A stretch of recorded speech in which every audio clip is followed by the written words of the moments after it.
Hello, health champions. Today we're going to talk about the top 10 foods that can destroy your health.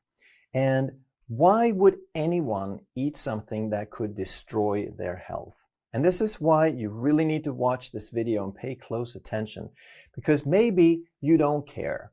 Maybe you're saying, hey, life is too short to not enjoy it to the fullest. I'm going to eat what I want no matter what, even if my health suffers.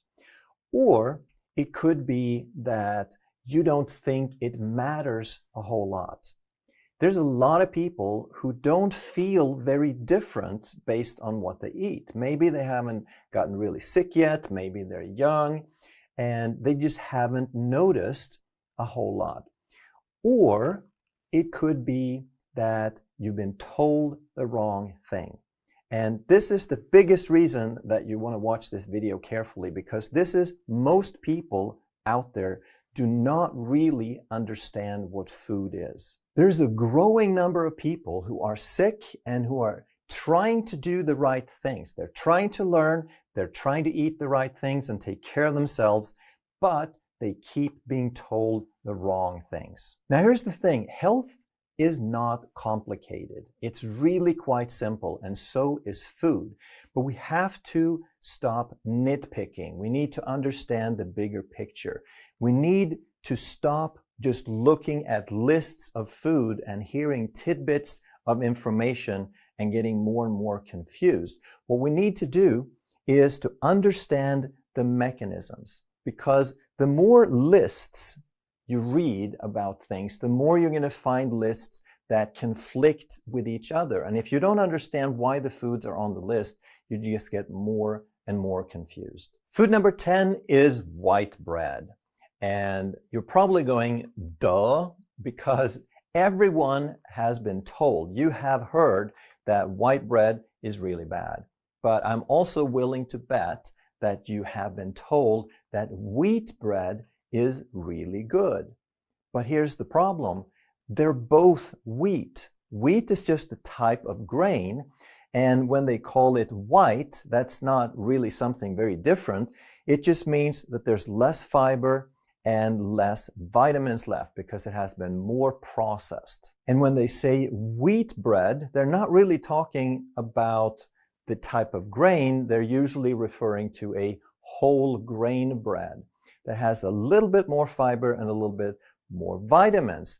And now what we're being told is that white bread's bad because it's empty calories, it's highly processed, etc. But that we should eat lots of whole wheat, whole grain bread, because this fiber slows down the absorption and lowers the glycemic index, is what we're being told. So glycemic index is a measurement of how quickly your blood sugar rises after you eat a certain food. So let's take a look at how big a difference it is. And for white bread, the glycemic index is 75, which is really, really fast. And for wheat bread, it's 74. That's not a big difference. When I talk about a low glycemic index food, I'm talking about things like meat and avocado and nuts and healthy fats and so forth.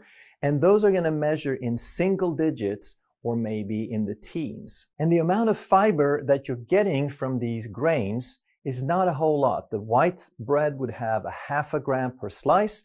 The wheat would have 2 grams per slice. That's not a whole lot, because you would get that much or more from virtually any serving of vegetables.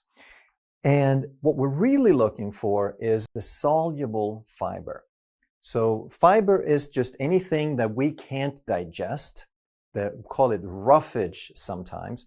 But the really useful part of fiber is the soluble fiber, because that can be used as food by your gut bacteria. Even though you can't break down fiber, they can break down the soluble portion. So in white bread, the soluble portion is only 0.15 grams, and in whole wheat, it's 0.6.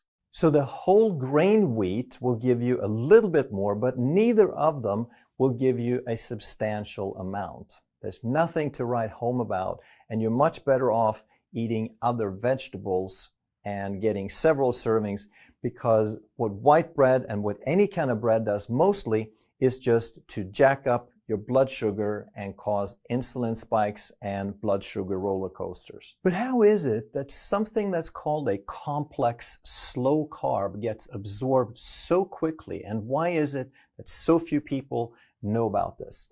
You may have seen me draw this out before, but I'm going to do it one more time because this is still a mystery to most people. This is called a glucose molecule. This is a 6-carbon ring that when we eat foods containing glucose, this gets into the bloodstream and becomes blood sugar, blood glucose. Now, we understand what a sugar is. It tastes sweet.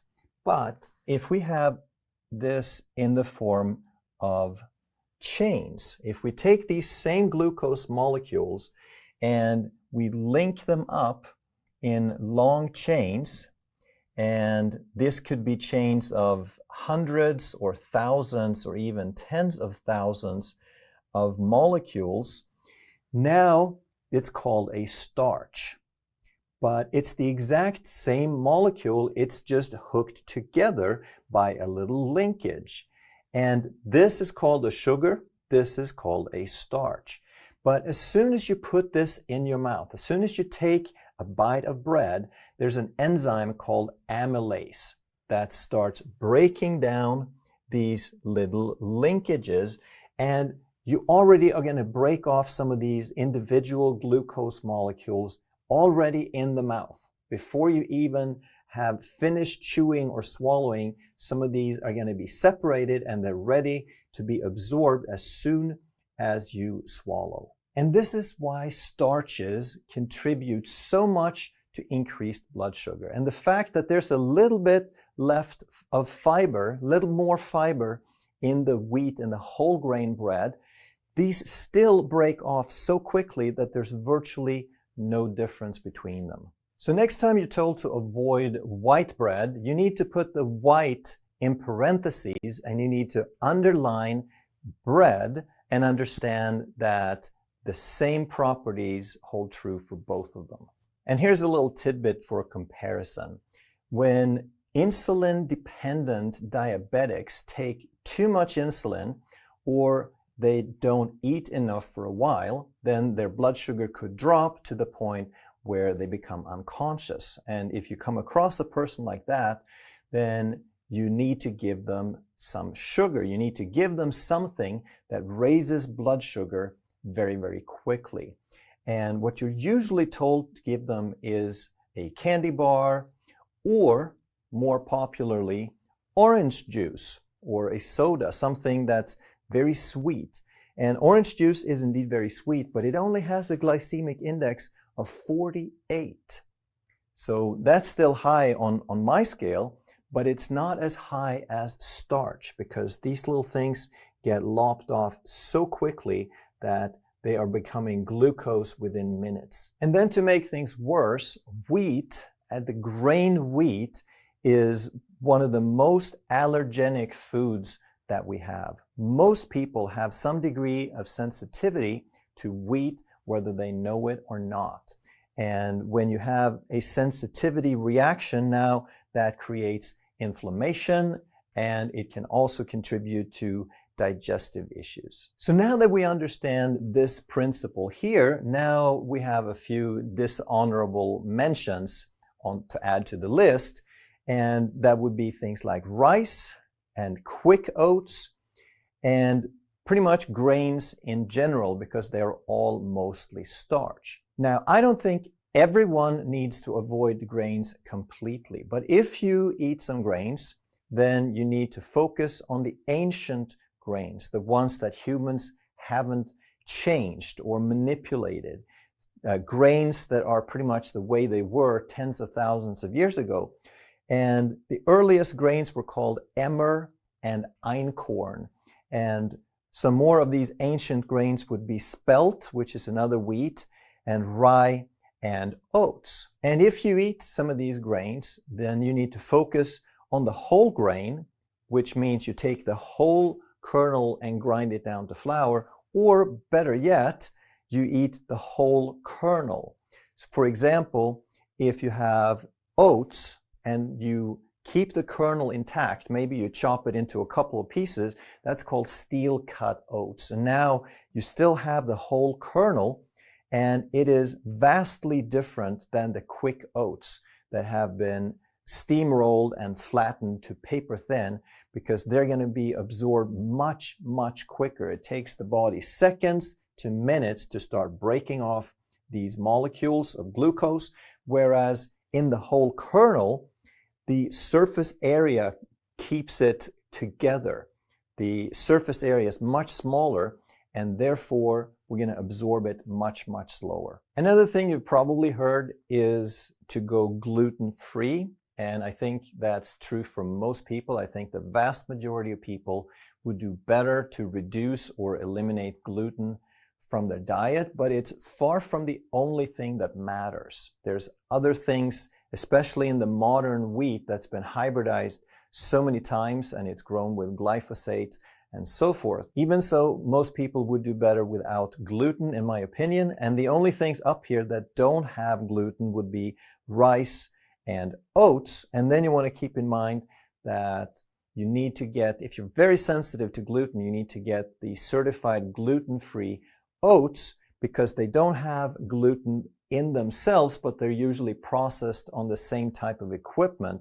So if you buy it in the store and it doesn't say gluten-free, it will have some gluten in it. And then food number 9 is fruit juice, and number 8 is sugary cereal. And I'm going to talk about them together because they are so often considered part of a healthy breakfast. How many million times have you heard that in a commercial? And a typical healthy such breakfast, which a lot of people eat, if you eat a breakfast buffet in a hotel or in a restaurant, you would probably get some orange juice, some skim milk with cereal. You might get some toast and jam, and then of course some coffee with sugar and cream, or half and half.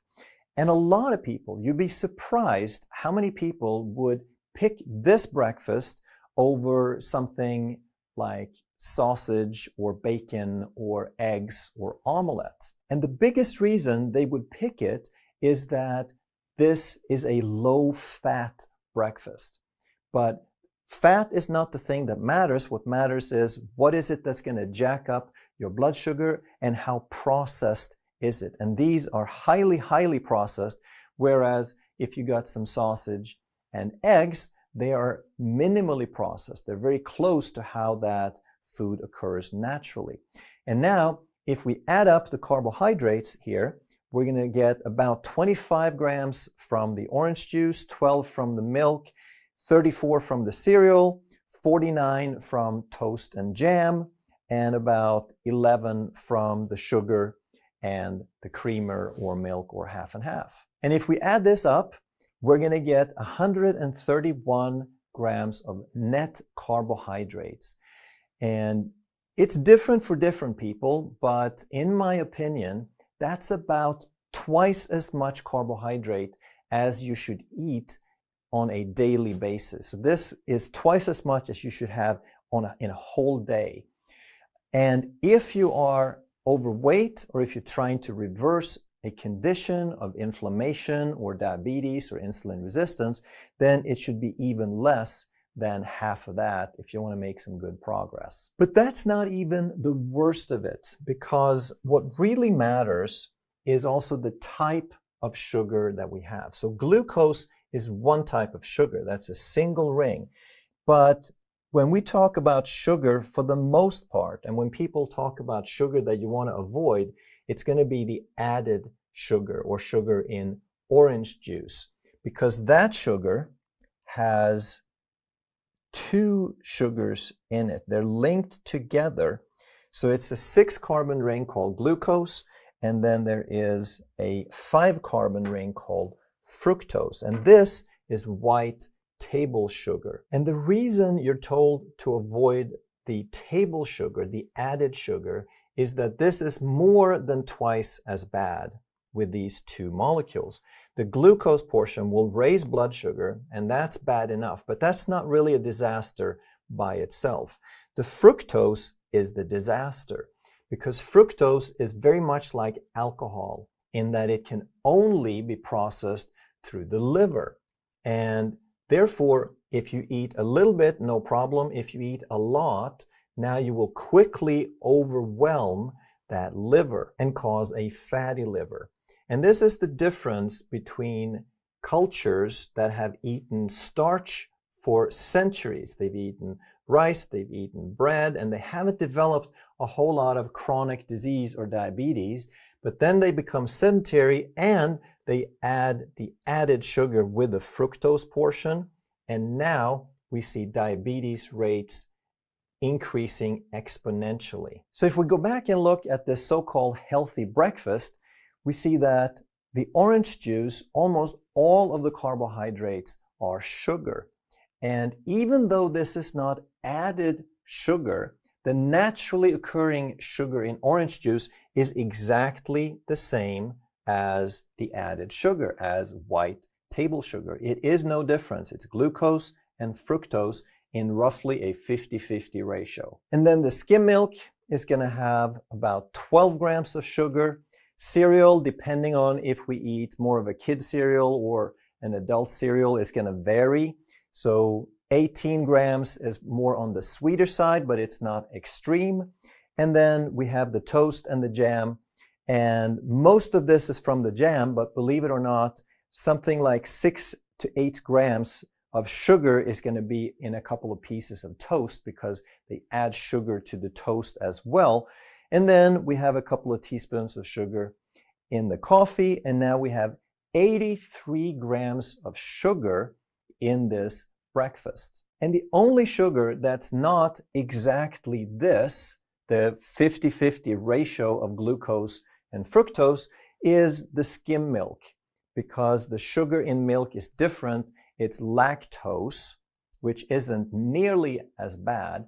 But if we subtract the lactose and divide by 2, we're getting that the fructose portion of this that is going to clog up the liver and act like alcohol pretty much is 39 grams of fructose. And this is why, once we have started eating all this sugar, that sugar, specifically fructose, is the #1 cause of fatty liver. It used to be that alcoholics only could get fatty liver. Now most is called non-alcoholic fatty liver, and it's the fructose doing it, and we start getting adult onset type 2 diabetes in pre-teenagers. So I hope you can see that it's not such a healthy breakfast after all, and it breaks my heart when I see families in hotels and they feed their kids this stuff, and the kids are so addicted to it,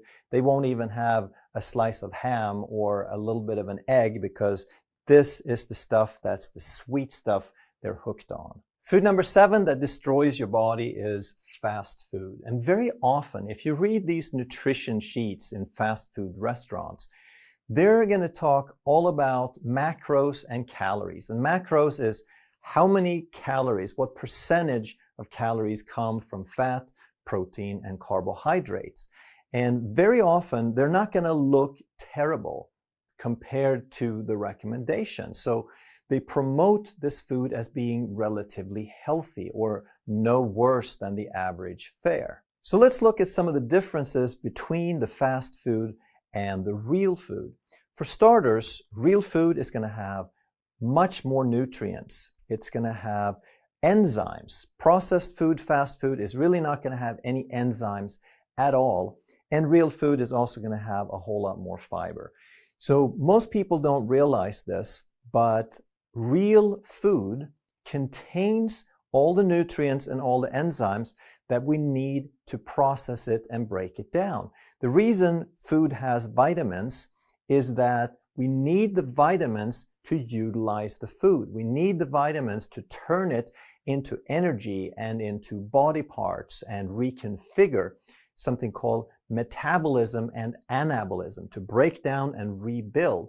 We need the nutrients, the minerals, the vitamins, and the enzymes. And one of the biggest reasons we get nutritionally deficient from fast food is that they have killed off, they have depleted most of the nutrients, and they've killed off all the enzymes in the food. So instead, the fast food is going to have sugar and chemicals and hormones. Sugar makes people eat this bland, tasteless food. Chemicals will add more to create a flavor profile because they've killed off everything that tastes anything. And because they use the cheapest possible ingredients, it's going to have all of the worst chemicals and some hormones left in there. So in other words, real food is going to be complete. It's going to have everything in it that you need, whereas fast food will be incomplete or depleted. Real food, which has more protein, more healthy fats, and more fiber, is going to be absorbed slowly. Your blood sugar is barely going to budge at all. So if you start off at 85, which is a good fasting blood sugar, you could eat a big meal of whole food and it probably won't go over 110. Whereas with fast food, it is harshly processed, it is depleted, has tons of sugar, tons of starch, which is processed so that the starch is released very, very quickly. So now you're going to get these blood sugar spikes, and with whole food, real food, you will stay full much, much longer, whereas with fast food, you get hungry again after a couple of hours. And also real food is going to have real fats. They're going to have healthy fats that heal the body. There's going to be the polyunsaturated fats in fish. It's going to be the saturated and monounsaturated fats in meat and olive oil and nuts. Whereas the fast food is going to have, all of it is going to be processed plant oils. There's going to be a little bit of fat from the meat, but the vast majority of fat in the fast food meal is going to be plant-based, harshly processed oils. And food number 6 that can kill you is alcohol. Now, the thing we need to understand is alcohol is natural. It's a natural substance. It has often been associated with longevity, with living longer, having a good life. And there's a lot of cultures that drink wine as a food beverage. It's part of their culture to drink on a regular basis. And I don't think that there's really anything healthy about alcohol, but what it does do is it helps with stress reduction. It helps people feel good, and feeling good is one of the most important things if you want to get healthy, because when you're happy, the body heals. When you're stressed and feel miserable, you're interfering with that healing mechanism. Now here's the problem though. The wine's, the alcohol's ability to make you feel better is what we sometimes call psychotropic. It can change how the mind works. It can change how you feel. And now it also becomes very, very addictive. So while some people can have a glass of wine and relax, other people will just want more and more and more. And it's this excess that is very, very dangerous, very destructive, because now not only do you get addicted to alcohol, but you don't really care about eating either. So you get most of your calories from alcohol, you get a fatty liver, you get severely nutrient deficient, and this excess alcohol will destroy both the brain and the liver. And the 5th thing you want to stay away from is artificial sweeteners. And I can't tell you enough how much I dislike these. The main ones are going to be aspartame, sucralose, acesulfame potassium or acesulfame K, and an older one was saccharin. This was the first one on the scene, and it's not used so much anymore because these others are preferred flavor-wise. So these 4 sweeteners are non-caloric, meaning your body cannot derive any calories or any energy from them, and that's why they're so popular, because we think calories are the enemy, and if we just eat things without calories, will be fine. And you've probably heard people use these words interchangeably. They say non-caloric or artificial sweetener as if they were the same thing. No, but there are also some things that are non-caloric but not artificial. And here I'm talking about stevia and monk fruit, which are plant extracts. So artificial sweeteners, they are artificial chemicals that are similar to pesticides. And sucralose, for example, belongs in a family of chemicals known as chlorocarbons. And the type of bond between chlorine and carbon that occurs in sucralose does not occur in nature, no matter what you've been told. Instead, it's similar to a lot of pesticides that have been banned, such as DDT, for example. And there's dozens of other chlorocarbons that have been banned and cancerous. And recently, they found that sucralose will actually break down DNA. So these are things that you absolutely want to stay away from. On the other hand, the stevia and the monk fruit are plant extracts, and you can use them safely, but in moderation, because large amounts of anything can start upsetting, especially because these things are extracted. If you ate the whole stevia plant, then you'll probably be fine and eat as much as you like. And the only drawback that I've heard about stevia and monk fruit, and this is kind of new and not very well known exactly how it works, is that some of these sweet tasting things may still affect your gut flora negatively. So I would say for the time being, use them sparingly. Use it for a treat, but don't just bury everything you eat in stevia and monk fruit. The fourth thing you want to avoid is deep fried foods, for the most part, because it's not the deep frying in itself that's a problem, even though that's what you've been told, that fried food has too many calories. That's not what the problem is. The problem is the type of oil. So they start off with a plant oil from either a soybean or a canola or a corn oil typically, and these are fairly high in polyunsaturated fatty acids. And we've been told that those are generally good, that those are the fats you want. That's not true. We need a tiny, tiny little bit of polyunsaturated fats called EPA and DHA, but they should come from fish oil. The other polyunsaturated fatty acids are very, very sensitive. They break down. They're not supposed to be consumed for energy for us to use as fuel. And when we process these plant oils, we take these polyunsaturated fatty acids, we expose them to high heat and pressure. And they are super sensitive. They'll go rancid in a matter of hours or days in room temperature. And now we expose them to this high heat and pressure, so we destroy them very quickly. And to make matters even worse, they even use chemicals and solvents like acetone to get the last bit of oil out of the raw materials. So the first problem with deep frying is that almost all of it is using this type of oil. The second problem is that because it's very expensive, they can't throw the oil away after each batch, so they keep reusing it over and over and over. And now that oil, for every time, the longer it sits there, it gets more oxidized and more rancid and more toxic. And food number 3 is margarine. This used to be something that we were told was so healthy, it would revolutionize our health. We should eat all margarine and no butter.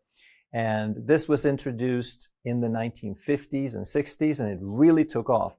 And the oil that they use for margarine is exactly the type of oil that we just talked about, how they destroy the oil, how it's so unnatural and unhealthy to start with. But then they do one more thing to make margarine, because oil is liquid and margarine is solid. How do they do that? Well, they use a process called hydrogenation. So now they take this oil and they bombard it with hydrogen under heat and pressure. And now you get something called partially hydrogenated oils. And these are also known as trans fats. And these are universally recognized as so bad that they haven't been banned, but almost. You have to label all food packages whether they have trans fats or not. But it's not quite that simple either, because there are ways to get around it. And a lot of packages that you find are going to say trans fat free. And some of them are going to say trans fat free per serving. So what does that mean?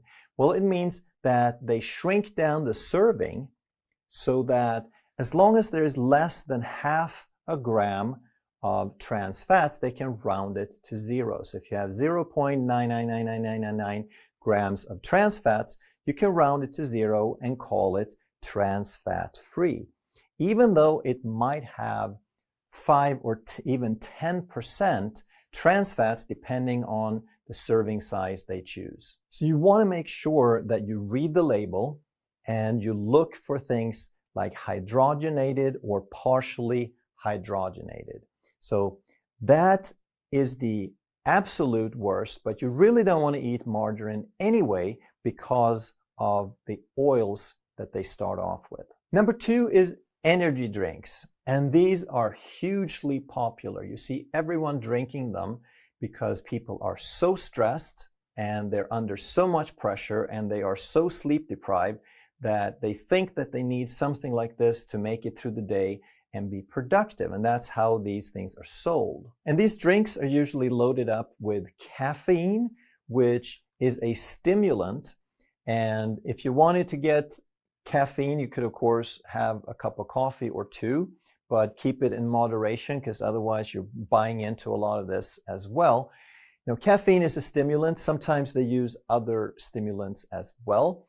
And then of course they pump it full of sugar or these artificial sweeteners that we just talked about before. But the question is, do these drinks actually give you energy? Well, there's sugar in here, so sugar could turn into calories and technically give us some energy, but that's not what these drinks do. These drinks are stimulants. They don't give you energy, they borrow energy, as I like to call it. It's not that these cause your body to make more energy, they just drive your body harder. And I like to compare energy drinks to credit cards. And very often they're marketed the same way. They give you all these promises of quality of life. It's if you just get one more credit card, then your economy will be better than it's ever been. And it seems on the surface like both energy drinks and credit cards can help you get things done.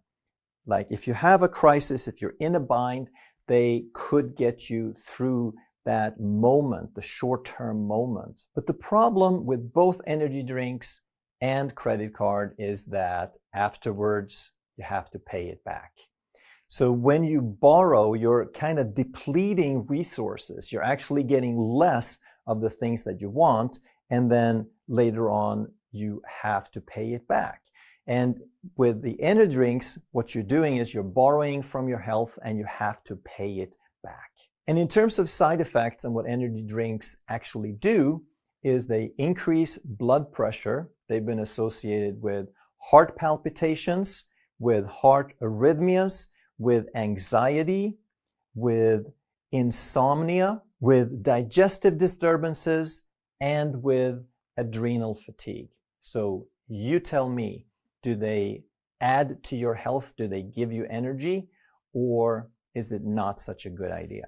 And the number one food that destroys your health is sugary drinks like soda. And like we talked about, they're full of sugar that has glucose and fructose. They very often don't use regular sugar, but high fructose corn syrup, which is a little bit worse because instead of being bound to each other, like in a disaccharide where they're linked, they're floating freely from each other. So now you get a higher glycemic index, but you get all the bad effects from the fructose. So you're getting on a blood sugar roller coaster. You are getting empty calories. And this is why you can have a soda and 10 minutes later you have another one and another one and another one because there's nothing satisfying about it. And in terms of negative health effects and chronic disease, we have the fatty liver that we talked about. We have insulin resistance, type 2 diabetes, inflammation, and dysbiosis. And the reason soda is the worst is that it's everywhere and it is so easy to continue to consume it. Most of the stuff that you eat, whether it's a cookie or an ice cream, you're going to get some fullness, some satisfaction from it, and you're going to get tired of it. But soda, you just keep going, keep going. It's so easy to have this giant tumbler and sip it throughout the day. And soda contributes the largest amount of sugar and fructose to our diet. And it's since the high fructose corn syrup and the soda really exploded that we saw this epidemic of type 2 diabetes. So have you heard about naturalism? This is pretty much a lost cause. It used to be a principle that humans recognized, but we've pretty much gone completely away from it.